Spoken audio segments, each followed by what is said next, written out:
চন্দ্র আজকে বিশ্বরাশির রোহিণী নক্ষত্রে প্রবেশ করবে, অর্থাৎ বৃহস্পতি চন্দ্রের যদি কখনো সহাবস্থান ঘটে, যদি সবল অবস্থায়, বৃহস্পতির সবল অবস্থায়, বৃহস্পতির সবল ভাব কোনটা? অর্থাৎ বৃহস্পতির সবল ভাব হচ্ছে ধনু রাশি, মীন রাশি, কর্কট রাশি, বৃষ রাশি এবং তুলা রাশি। এই রাশিগুলো হচ্ছে বৃহস্পতির সবল ভাব। এই রাশিগুলোতে বৃহস্পতি যদি কখনো চন্দ্রযুক্ত সবল অবস্থায় থাকে তাকে বলা হয় জীবযোগ। অর্থাৎ আজকে জীবযোগের সৃষ্টি হবে, দুদিন প্রায় থাকবে জীবযোগ, মানে গোচরে থাকবে দুদিন এই জীবযোগ, আজ এবং আগামীকাল। অর্থাৎ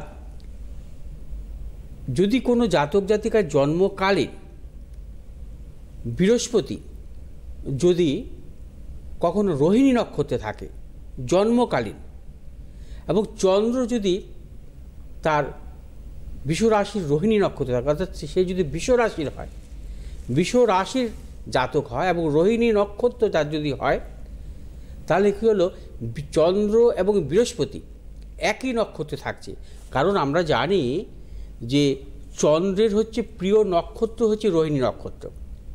চন্দ্রের যে 27টা নক্ষত্রের সবচাইতে শুভ নক্ষত্র হচ্ছে রোহিণী, অর্থাৎ রোহিণী নক্ষত্রে চন্দ্র থাকা সবচাইতে শুভ যে কোনো জাতক জাতিকার জন্মকালীন জন্মছকে। এবং চন্দ্র হচ্ছে যদি কখনো কোনো জাতক জাতিকার চন্দ্র যদি রোহিণী নক্ষত্রে থাকে এবং লগ্ন যদি তার বিষলগ্ন হয় এবং লগ্ন যদি রোহিণী নক্ষত্র হয়, তাকে আমরা বলি কি লগন চাঁদা।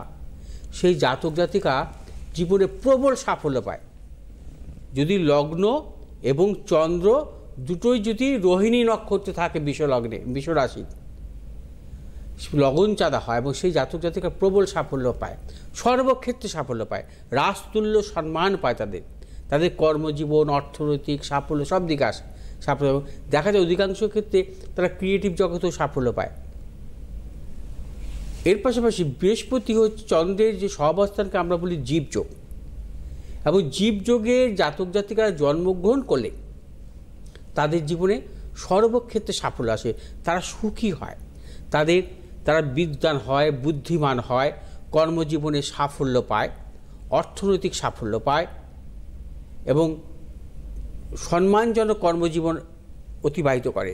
ঠিক তেমনি চন্দ্র যদি রোহিণী নক্ষত্রে থাকে এবং বৃহস্পতি যদি রোহিণী নক্ষত্রে থাকে, সেই জাতক জাতিকার জীবনে যদি চন্দ্রের দশা বা বৃহস্পতির দশা, মূলত বৃহস্পতির দশা আসে, সেই বৃহস্পতির দশায় সেই জাতক জাতিকা রাজতুল্য সম্মান পায়, রাজার সম্মান পায়, অর্থাৎ সরকারি সম্মানও তার জীবনে জোটে।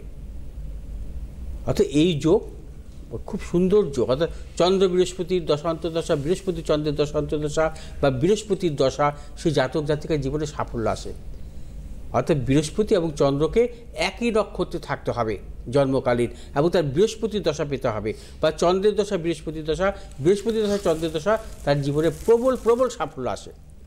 কিন্তু এই যোগ হচ্ছে খুব বিরল, লক্ষে লক্ষে পাবেন না আপনি, খুব বিরল যোগ, লক্ষ লক্ষ জাতক জাতিকার মধ্যে পাবেন না।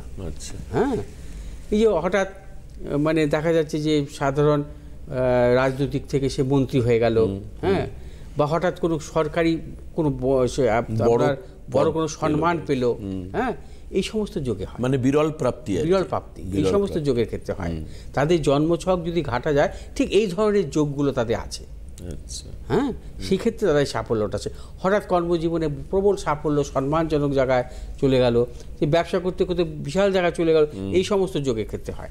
যাই হোক, আসবো